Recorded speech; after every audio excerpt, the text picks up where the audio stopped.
si Coach Wen. Background ko, before OFW po, after 15 years. Yung background ko dyan, yung trabaho ko dyan sa ibang bansa na naging diksyon po na Arabo. Okay? Yung taong to, paano niya nagawa? No? So, saan siya nag-start? Paano niya nakita yung negosyo? Paano niya na-conquer some other na yes, normally, na pag ginagawa mo yung business, may yes, may no. No. So, napaka-importante sa lahat ng bagay na dapat pinag-aaralan. So, welcome sa ating Kim Talk, Real Talk. So, maganda nito. Very special guest natin for tonight. So, dating OFW from Saudi for 15 years. And ang maganda nito, full-time na niyang ginagawa yung business. So, i-inspire natin and ituturo niya how come na paano niya nagawa yung negosyo na some other people na sabi ko nga, their challenge, di ba? Challenge sa kanila parang paano gawin yung negosyo. But yes, there's a challenge, but etang to, paano niya nagawa? No? So, saan siya nag-start? Paano niya nakita yung negosyo? Paano niya na-conquer some other na yes, normally, na pag ginagawa mo yung business, may yes, may no. No? So, hindi ko na papatagalin. Please welcome our guest for tonight. Yan. Coach Rowena Sakal. Yan. So, kilala ba, Prof? Yes. Yan, so mapakilala muna ako mga prof. Ako pala si Coach Wen. Background ko, before OFW po, after 15 years. Yung background ko dyan, yung trabaho ko dyan sa ibang bansa na naging diksyon po na Arabo. Okay? Yun, so na-invite ako dito sa business. Na-invite ako dito sa business. Hindi ko naman kakilala yung upline ko. Si Coach Julius. Yun, so, iniad ko siya. Tapos, inaksipa ko niya. Tapos, yun, so, ini-send niya sa akin yung, mga travel. Tapos, bago niya din-screen yung business. Sabi ko, ano ba yun? Saan ba kayo nagpunta? Sabi niya, nag-travel kasi kami. Sabi ko, tapos, doon ako na-inspire kasi maganda. Sobrang ganda na ano nila yung pinupuntahan nila na travel. Tapos sabi ko, sige, ano pala yung yung business niyo? Sabi niya, doon ini-display niya yung business niya. Tapos sabi ko, mag-isip ako muna. Pag-isipan ko na 3 days. Yun. So, nag-isip ako na 3 days doon. Sabi niya sa akin na okay na ba? Sabi ko, yes, okay na po. Kung sabi ko, okay na po. Tapos yun, i-display niya sa akin paano siya gagawin. Paano siya gagawin. Tapos sabi niya sa akin, pakausap daw ko niya ni Mentor Kim. Doon, so kinausap ako ni Mentor na doon ako na mas lalo, natiwala na sa upline ko na nag-invite sa akin kasi nakausap ko na yung si Mentor Kim. Yun, so si Coach Kim, tapos si Mentor. Tapos yun, so kumari na ako, sabi ko, mapapadala na ako, makasahod ako. Yun, so, yung sahod ko kasi hindi pa dumating. Meron din nag-invite sa akin na kasama ko na OFW din na kasama ko ng trabaho. Tapos sabi ko po, utang ako ng 1,000. 1,000. Sabi niya, saan may pupunta yung 1,000? Sabi ko, meron kasi ako papadalahan. Sabi ko, hindi ko sinabi na ma-join ako sa business. Kasi siguro sinabi ko, hindi ako niya pahiramin. Oo, hindi ako niya pahiramin talaga. Yun, so, nakapadala ko na yung, ini-start ko dito sa business. Yun, so, bago na ako sumali yun, so, doon ako na lang, nasimula na talaga yung happy na ako dito sa business kasi nag-start na ako. So parang nung nag-start ka, may nag-invite din sa'yo, di ba? Oo. So may nag-invite sa kanya na iba na tao, di ba? Pero kasamahan mo doon sa Saudi. So si Coach We, di ba, nurse siya. Imagine mo, no? Hindi siya marunong magsulat, hindi siya marunong magbasa, pero naging nurse sa Saudi. So paano ka pala naging nurse muna sa Saudi? Bago ako nakapasok sa Nurse Prop na dito pa ako sa Manila na parang meron sila ano sa akin, pinatraining sa akin na after 3 months bago na ako nakapunta sa Saudi. Pagdating ko doon sa Saudi na doon sa amo ko, na meron naman doon na Pinoy na isa na kasama ko doon na sa nagalaga sa yung mag-injection sa matanda. Siya yung napakain, ako yung mag-injection. After 3 months ako doon, inaralan ko muna paano mag-injection. Siyempre, nag-aral din ako din dito sa accommodation namin sa Manila, sa agency namin yun. So, natutunan ko na paano ako mag-injection. Imagine, hindi ko hindi ko kalaya na makapasok ako sa nurse kasi wala akong hindi ako nag-aral sa nurse, hindi ako nag-aral sa, wala akong pinag-aralan mag-injection ako ng Arabo, alam ko yung mag-injection ng Arabo, alam ko yung paano i-check yung dugo niya, anong time ko siyang pini-injectionan. Di ba? Imagine mo, paano siya naging nurse, hindi naman siya nurse. Di ba? Paano siya natutong mag-inject? Hindi naman, paano niya binasa yung mga training first bago sinala. Tama? Bago pinadala ng abroad, 3 months nag-aral. Di ba? 3 months tinuruan. Walang. Imagine mo yung iba, nag-aksaya ng pagpasok bilang nurse. Di ba? Pumasok, magkano yung tuition fee, magkano yung... Pero in the end, ang ituturo lang din pala naman, paano pag-injection, paano ba? Hindi mo alam basahin yung pero dahil ito yung i-inject mo. Ito yun. Ito yan. Tapos, turo lang sa pag-inject. After 3 months na gamay, go! Punta na abroad. Diba? So, napaka-importante sa lahat ng bagay na dapat pinag-aaralan. Diba? Kasi kung hindi mo pag-aaralan, sige, kung ano ba si Wendy, hindi tinuruan ko kung mag-inject, pinadalagan ng abroad. Malamang namatay na yung in-injectan mo, di ba? So, mapapahamak ka, di ba? Kaya dito sa negosyo or kahit anong bagay napaka-importante na pinag-aaralan, di ba? Kaya yung experience mo na pinag-aralan muna bago ka pinadala, same sa pagninegosyo, 'di ba? Yes po. So, dito sa key program, so gaano kahalaga na pag-aralan mo ang negosyo kasi imagine mo, 3 months ka nag 3 months mo pinag-aralan yung pag-i-inject, 'di ba? 3 months mo pinag-aralan ang pagiging nurse pero di ka naman nurse. So, nung ginagawa mo siya, paano mo siya mako-convert into business na nung pumunta ka rito sa negosyo, wala ka rin naman alam, di ba? Can you imagine na nag-invite sa'yo, OFW din, di ba?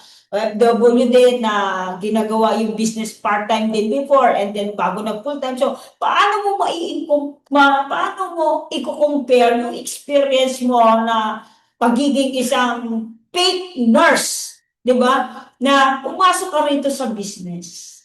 So, yung pumasok ako sa business na sinabi ko sa apply ko na paano ko ba siya gagawin? Hindi naman ako marunong ako sa Arabic pero hindi ako marunong sa English. Alam ko lang yung pangalan ko talaga.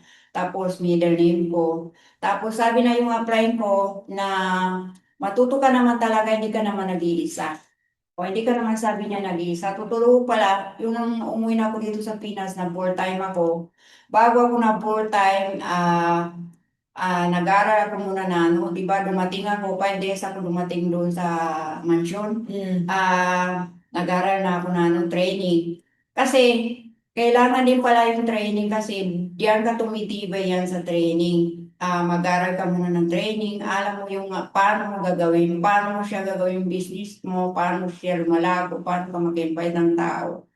Tapos yun, marami din ako natutunan doon sa yung nag-aral ako ng training, paano ako mag-invite. Kausap ko muna, inilipera ko sa client ko, kay Prof. Julius, bago ko na inibigay sa kanya, nag-uusap ko muna. Doon, so, hindi namang sabi nila mahirap. Wala namang mahirap sa business, iaralan muna. Gagawin mo yung first mo, kasi hindi mo siya gagawin business mo yan eh. Wala namang gagawa na iba, dili ikaw lang. Diba? I-assist ka naman na apply mo. Tapos dito, hindi ka naman nag-iisa. Tutulungan ka na. Kaya sa Kimentor Kim, sa team din, Hindi kailangan yung marami kang meron kang pinag-aralan katulad ko. Wala akong pinag-aralan. Nagawa ko yung business. Kami din ako na-invite na OFW na imagine, wala akong pinag-aralan, kumita ako ng isang araw, 35,000, isang araw lang yan. O, yung ginita ko sa ano, yung income ko sa OFW. Kasi marami talaga ako nakausap ng isang araw, isang gabi. Yun, so, kayo na di pa kayo nag-start dito sa business, gagawin mo talaga siya mag-start na kayo kasi ano yan naman talaga na halimbawa, kung umuwi kayo dito sa Pilipinas na madali naman maubos yung pera na ipapadala sa ano diyan sa parents. Pero dito sa business, i-invest mo dito na habang tumatagal, lalong malaki yung income mo. Yes. Yan. Kumbaga, nag-start ka ng papakausap mo muna kasi hindi ka pa marunong eh. Yes. 'Di ba? Kasi unang-una, sabi nga, isang bagay kapag hindi mo pa alam, kapag hindi mo pa siya gamay, so i-connect mo doon sa mga taong may experience na, i-connect mo doon sa mga taong marunong na until na matutunan mo siya. Yes. 'Di ba? So, ang iba kasi, 'di ba, start pa lang, parang ang thinking nila, dapat alamin muna nila lahat. 'Di ba? Dapat pag-aralan muna agad nila lahat. Pero totally, sa journey, sa experience, doon mo malalaman talaga. 'Di ba? So, ano yung, para sa'yo, ano yung pinagkaiba ng being isang OFW at being isang nasa business? Pagkaiba na dito sa OFW sa business eh. Dito ka sa business na hawak mo yung oras mo. Time. Yes. Dito ka sa ibang bansa, hindi ka matrabaho na may amo ka. Dito wala kang amo, yung amo mo sarili mo. Pagkagising mo, pwede ka maghawak ng cellphone mo, tignan mo yung ano mo, yung mga prospect mo. O di ka, yan ang pagkaiba, tapos mag-enjoy ka pa. Diyan sa abroad na diyan ka naman nag-stay sa bahay, pumunta yung amo mo doon sa ano, doon sa bakasyonan, tapos kakain doon. Katulad sa akin, na nag-injection ako ng matanda. Kung gusto lumalabas yung matanda doon sa mga anak niya, nandun naman ako, dalawa na kami sa yung Pilipino na isa.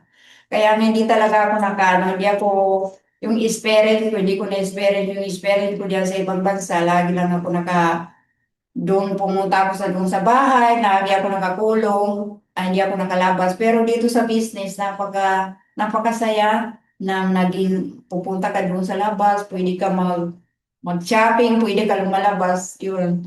Yan ang pagkaiba talaga, Prof, na tapos na hindi ka malayo sa pamilya mo.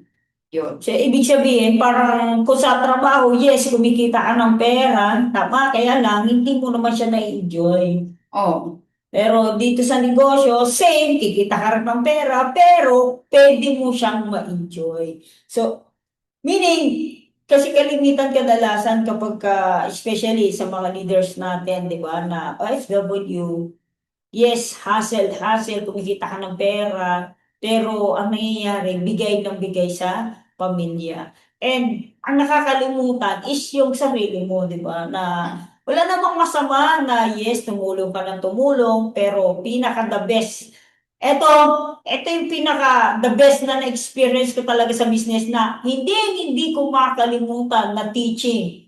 Pinaka the best na tulong na maibibigay mo, especially sa kamag-anak mo, di ba, na turuan sila kung paano kumita ng pera.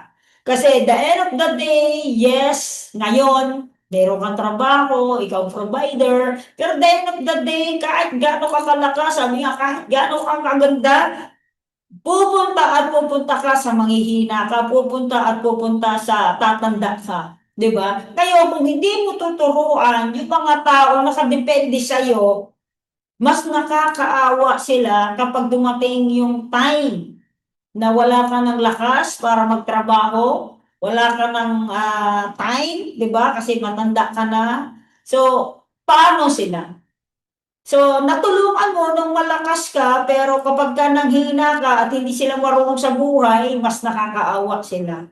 'Di ba? Kaya, yun yung parang teaching na talagang dala-dala ko. Kaya, lagi mo sinasabi na, yes, ngayon, di ba, alam ko kung paano gawin yung business, alam ko kung paano siya i-share, alam ko kung paano gamayin. Kaya, teaching ang pinaka-the best na mabibigay. Kasi yung teaching, turo at mai-experience, yun ang panghabang buhay na madadala mo, di ba? In a long term, di ba? Kasi sabi mo nga lagi, we looking forward into a long-term benefits, di ba? Na ikaw as leaders na yes, some of them, di ba, minsan makakalimutan mo na gawin ang negosyo or some of them, di ba, na hindi, di ba, makakalimutan mo yung goals mo, makakalimutan mo yung reason bakit ginawa mo yung business, pero yung teaching na matututunan mo dito at pwede mong maturo sa pamilya mo, yun yung parang long term na maiiambag ko, yung mga learnings, di ba? Na in a long journey, magagamit mo at sa buong pamilya mo. Di ba? So, Yes. pinaka-importante yung teaching. No? Ako. So, yun yung pinagkaiba ng nasa negosyo ka at sa empleyado. Kasi kung empleyado ka lang, di ba? Sabi nga, kung FW ka, alam mong mahirap, di ba? Alam mong mahirap ang maging OFW, alam mong mahirap maging malayo sa pamilya. Tapos, dahil yun ang natutunan mo sa buong buhay mo, dahil yun ang experience mo, dahil yun ang gamay mo, yun din ang ituturo mo, di ba? Sa magiging pamilya mo. Pero bakit mo siya ituturo kung alam mo naman na nahirapan ka o whatever? Pero kung mai-experience mo ang maganda sa pagninegosyo, pwede mo rin maturo, di ba? Sa kamag-anak mo, sa pamilya mo na nasa negosyo talaga. At yung mga may experience mo rito, yung matututunan mo sa journey ng pagninegosyo, pag naturo mo sa pamilya mo, I do believe na lahat kayo magiging utak negosyante. Di ba? So, yun yung pinagkaiba ng being employed at saka ng being into business. No? Ano kasi Prof na dito kasi sa business natin pwede ka pumunta na mag-travel ka. Imagine nakapunta ako sa Boracay na wala ako dito sa business na hindi talaga ako makapunta doon sa Boracay. Ilang beses na tayo nata-travel na naka-enjoy ko yung sarili ko. Kaya nga sabi ko sa sarili ko hindi ako pwede umalis. Kasi business ko yan tapos na nakukuha ko yung gusto ko. Nakuha ko yung ano yung kailangan ko, anong gusto ko bibilin. Kasi siyempre, may negosyo tayo kailangan natin gagawin. Yung negosyo natin, kailangan natin gagawin, mag-invite, i-share natin sa mga friend natin yung business natin. Ka-business natin yun Wala naman yung mapapala ko sa business natin, di tayo Kasi, ano yan marami talaga ako natutunan na sobrang saya ko dito sa negosyo kasi nakabigay ko yung ano yung gusto ko bibili, nakuha ko. Ano yung gusto ko na bibili na yung para sa pagkain na nakuha ko talaga siya. Tapos hindi talaga ako nahirapan dito sa business. Nag-enjoy talaga ako dito sa business na doon ako sa ibang bansa, hindi ko na-enjoy yung sarili ko. Tumatanda lang ako diyan sa ibang bansa imagine lang taon ako nag-abroad Oo. Tapos, dito sa business na pwede nating share sa mga kaibigan natin, kamag-anak natin. Pwede natin dalawin yung parent natin sa probinsya. Dito tayo sa ibang bansa, hawak na natin yung oras natin. How many years siyang nagtrabaho abroad? Di ba? 15 years. Kasi bata pa siya. So si Coach yung bata pa nakapag-abroad, fake yung papel kasi ganun sa mga Muslim na fake siya. And for 15 years, hindi mo naman na-enjoy pero yes, kumikita ng pera. Yes. Tama? Pero dito sa negosyo natin, di ba? Dito sa, kasi online, cellphone lang, di ba? Kahit saan, especially right now, nagagawa nating magnegosyo. Right now, nagagawa nating magturo, mag-inspire. Nasaan ka ngayon? Nasa abroad. Some of them, nasa Pilipinas, nasa bahay. Pero natuturo natin paano gawin ang business. 'di ba? So, dito, na-experience ni Prof. Weng, imagine mo, ilang years pa lang siya rito, pero na-experience niya na makapunta ng Boracay, pero dati, hindi naman niya na-experience makapunta ng Boracay, di ba? So, kahit nasa travel ka, pwede ka kumita. Pwede mo gawin ang negosyo. Bakit? Cellphone lang ang daladala mo. Pwede mong ma-share, pwede mong magawa, at the same time, pwede kang kumita, pinagsasabay mo, na-enjoy mo. Diba? So, yun yung pinagkaiba dun sa, unlike kung may traditional business ka, di ba? For example, may coffee shop ka. Pwede ba nadadalhin mo ang coffee shop mo para pumunta ng Boracay? So, hindi, no? But, pwede na makapunta ka ng Boracay kung may coffee shop ka kasi may tauhan ka. 'Di ba? So, yung tauhan mo, yun pagkakatiwalaan mo na ipatakbo ng negosyo mo. Pagka ikaw may traditional business ka, yes, kahit kamag-anak mo pa yan, 'di ba? Kahit kakilala mo pa yan or whatever, kakatiwala mo yung negosyo, pero at the end of the day, mapalayan mo yung puhunan mo, nauubos na pala. Bakit? Hindi ikaw yung nagmamanage ng negosyo. Pinapamanage mo sa iba.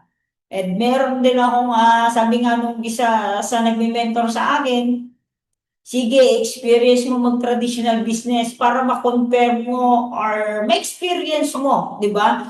Kung paano mag-manage ng traditional business. Na pagka hindi mo minamanage yung negosyo mo at may ibang magmamanage, doon na, di ba? Risk din. So, sa pagninegosyo dito, yes, it take risk. Pero minimal, 'di ba? Sabi nga, walang kalugi-lugi. Bakit? Until now, pwede mong balik-balikan ang negosyo. Unlike sa traditional business na yes, nawawala yung paninda, nawawala yung puhunan, saan napupunta? 'Di ba? So, dahil hindi ikaw yung nagmo-manage. So, bibihira yung makukuha mong tao na mapapagkatiwalaan mo talaga. Lalo na kapag kumikita na ng malaki yung negosyo mo sa traditional business na hindi mo namamalayan, nauubos yung puhunan, nauubos pati ang tubo, pati ang paninda nawawala. And then, talagang magpo-close talaga yung tindahan, di ba? So, samantalang dito, habang tumatagal, di ba, ginagawa mo ang negosyo, inaaral mo yung business, yes, may hina rin, di ba, like sa traditional business, may hina, may malakas, pero yung puhunan hindi napipingasan. Hindi nawawala, hindi nauubos. Ikaw yung mananawa na babalik-balikan mo lang. 'Di ba?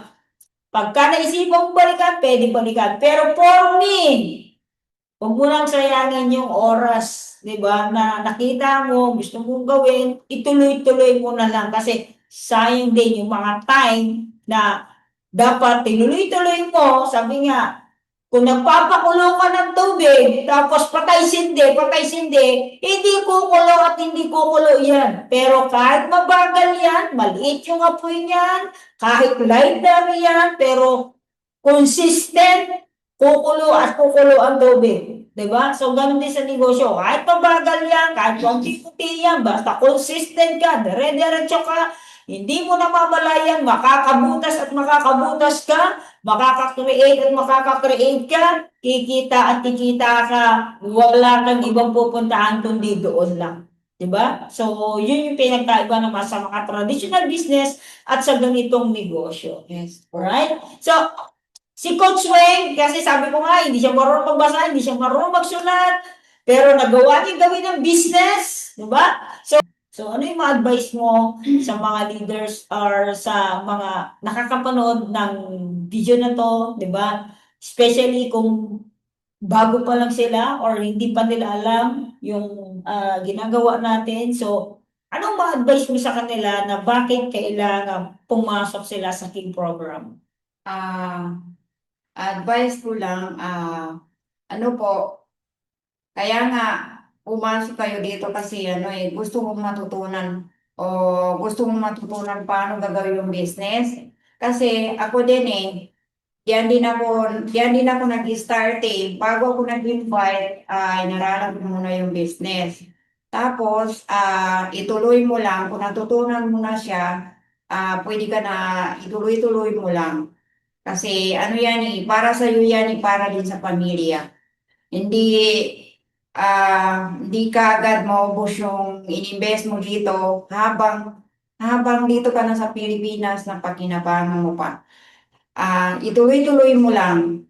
Kung yung mga hindi pa nakasali sa itong ano namin, team namin na sumasali na kayo para marami din kayong magawa dito na meron kayong pag-uwi mo dito sa Pilipinas katulad namin, may business na kung wala kang business, may isip mo na babalik ka naman ulit sa ibang bansa. Katulad ko, nandito na ako sa business, hindi ko na naisip na babalik ako sa ibang bansa. Bakit? Bakit ba ako babalik pa sa ibang bansa? Kinita ko naman diyan sa ibang bansa, mas malaki pa yung kinita ko dito sa business eh. Kaya nga hindi ko na naisip na advice ko lang kung sino yung pumasok dito sa business, ituloy mo lang. Yun lang ang advice ko, bro. Kasi para naman sa iyo yan, para sa pamilya mo, para sa kinabukasan mo. Isang pro.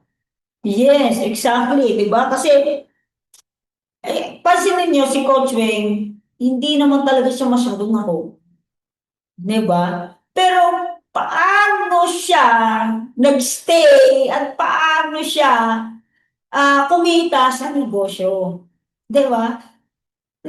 Ilang malaking question mark sa iba eh. 'Di ba? Especially doon sa mga bagong papasok sa business na akala nila talaga magagaling na sila. Hustler na sila, 'di ba? Pero kung titingnan mo, paano niya nagagawa yung business, 'di ba? Training is the key, 'di ba? Training is the key in all levels. Training talaga. Na doon sa training, 'di ba? Dito sabi nga, ang maganda rito, habang nagte-training ka, pwede ka na kumita. Diba? At pag natutunan mo, lagi ko sinasabi, yung sa mga leaders, nag-start ka, di ba? Nag-start ka na gawin ng business, and natutunan mo na, wag kang hihinto. Why? Nung nag-start ka pa lang, eager mong matutunan. Nung natutunan mo na, bakit hihinto ka pa? Diba? Bakit mag-start ka pa? Natutunan mo na siya. So, parang kinukuha mo yung dreams mo, tapos, nung may nakuha ka na, at may gusto ka pang makuha, nag-stop ka. So, wag ka mag-stop. Tutuloy ka. No? Bakit kailangan mong tumuloy? Kasi sabi nga, hindi naman magkaiba kasi yung gusto lang kumita sa long term yung nakikita. Di ba? Long term. So, meaning, ano yung long term na makikita mo? So, ano yung na-vision mo? Ano yung na-imagine mo na pwedeng mangyari sa'yo once na ginawa mo yung business? Some other people, bakit nung kumita lang, nag-stop na kasi ang goal niya ay kumita lang. Hindi yung long term na nakikita nakita yung business. No, nahihirapan lang ng konti, wala, stop na. Every level, alam mo sinasabi na every level na may gusto kang ma-achieve, there's another learnings na pwede mong pag-aralan. Kaya yan sila, di ba, sina Coach Weng, until now, di ba, ginagawa po yung business kasi there's another level and level. Na pag may gusto kang makuha in the another level, talagang may teaching ulit. No, may teaching ulit na pwede kang pag-aralan. So, yun ang namimiss ng iba. Na kumita lang ang konti, nawawala na. Kasi yung another level, yun ang hindi pa nila ulit ang pag-aralan. And mag-start ka ulit sa first level ulit pagka nag-stop ka. Yes, Diba? Pero maganda nito, may experience ka na. No, may experience ka na. Pinaka the best is the experience. No? In every level na gusto mong puntahan, there's another level of experience sa buhay na papunta ka talaga doon. Yes, bro. Diba?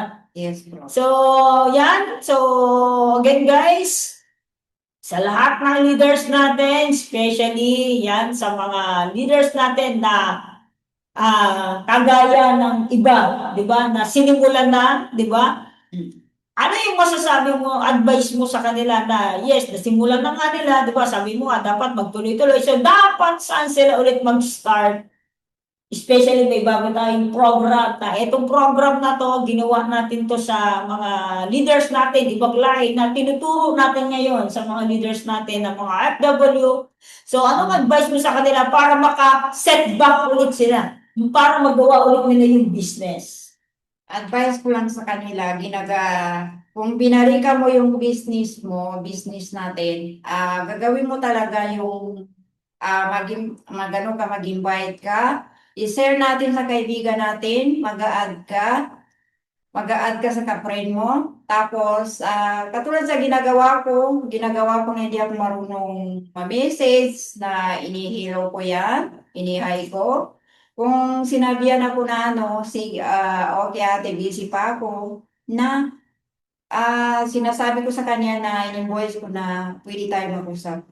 Kasi tayo naman talaga, business mo yan eh. Tayo naman talaga yung mapalago sa business natin. Para sa ginagawa natin diyan sa ibang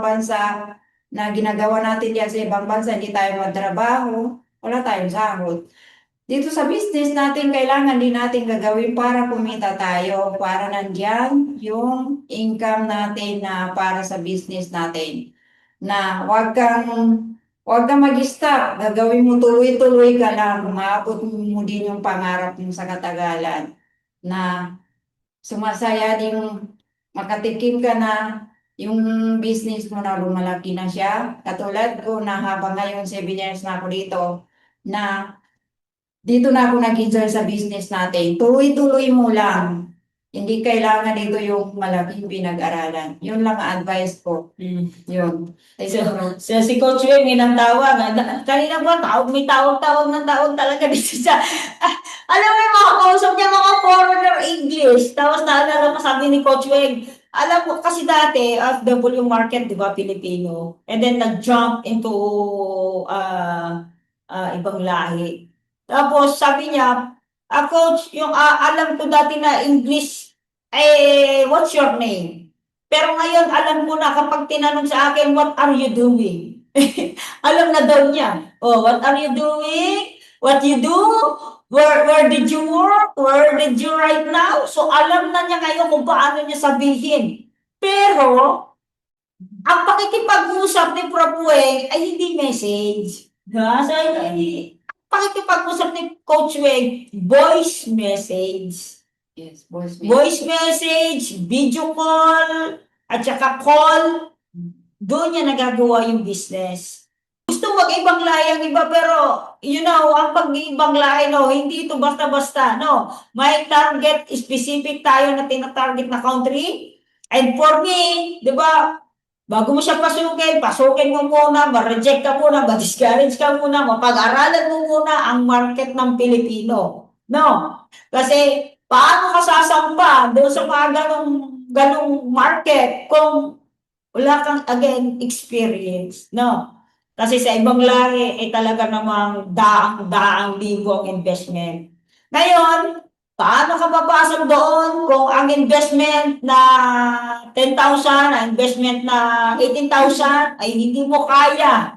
Na-i-offer, nahihiya ka, paano pa yung 100,000 na investment ang i-manage mo? So, dapat maging muna, maging capable muna. Kasi some of them, di ba, parang na-herd mentality about sa ibang lahi na na market. So, may specific, may target, may tamang approach, may tamang market, may tamang country para mag-share ng business, And lahat naman nag-start sa Filipino market. So, bakit kailangan Pilipino muna ang market? Again, sabi ko nga, para ma-master mo ang magsalita, ma-master mo mag-close ng deal, ma-master mo ang pagninegosyo, 'di ba? Kasi pagpasok mo doon, wala, baka especially kung part-timer. kailangan talaga maka-full-time ka bago ka talaga makapasok doon. No? So, yon, thank you so much, Coach Weng, sa pagbigay mo ng time, no, para mag-share sa mga leaders natin na ginagawa yung business as part-time. And syempre, sa mga leaders natin, di ba, na nanonood. So, right now, sa mga leaders natin, again, guys, kung nakita mo ang negosyo na maraming nagbago, kung nakita mo na kung ikaw kasabayan ni Coach Weng nung nakita yung opportunity, and until now, ginagawa niya pa yung business full time, bakit hindi mo sila sabayan? Diba?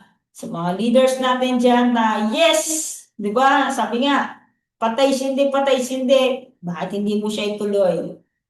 King program will be open. Okay? Sa mga leaders natin na gusto ulit gawin ng business, and yet, gusto ulit aralin, they start to the basic. So, you can message us para mag-guide ka namin, maturuan ka namin. And sa mga bagong papasok, you're so very lucky. Why? Yung sistema at programa na ginagawa namin, sobrang dami na nag-benefits, sobrang dami ng, nag-enjoy. Kung makikita nyo yung mga video na pinapasa sa inyo, ng mga gumagamit ng mga video natin sa mga leaders natin dito sa Kim Program, yung mga papasok sa Kim Academy. Kung makita nyo yung mga video, success story ng mga leaders natin ng mga full-time here, so, paano nila nagawa? Yun ang technology at programa na ginawa namin, paano sila nakapagpalaki ng grupo. Kaya, kung doon sa kanila, very effective nangyari, I know, pagpasok mo, talagang ikaw yung next, di ba? Na talagang magbe-benefits ng todo-todo. Na even mga ibang lahi nag-benefits, nakabili ng sasakyan, nakabili ng lupa, nakapagpagawa ng bahay, how much more ikaw na Pilipino na uuwi, magkikita-kita tayo dito sa Pilipinas, na mas kaya namin i-guide kasi yung language, walang ka-barrier-barrier. Okay? Mapera na lang kung Bisaya ka na hindi tayo magkaintindihan, babisayain mo man din ako. Hindi ko talaga maintindihan. Pero translator naman, kasi marami tayo dito mga Bisaya, no? Maiintindihan pa rin, no? So, maganda, pasok ka, try mo kasi sabi nga, ang isang bagay na nakita mong maganda, kung hindi mo susubukan at gusto mong mangyari sa'yo, never na never naman mangyayari talaga sa'yo yan. Okay? So again, guys, thank you so much. So, God bless po and happy business day. Alright? So,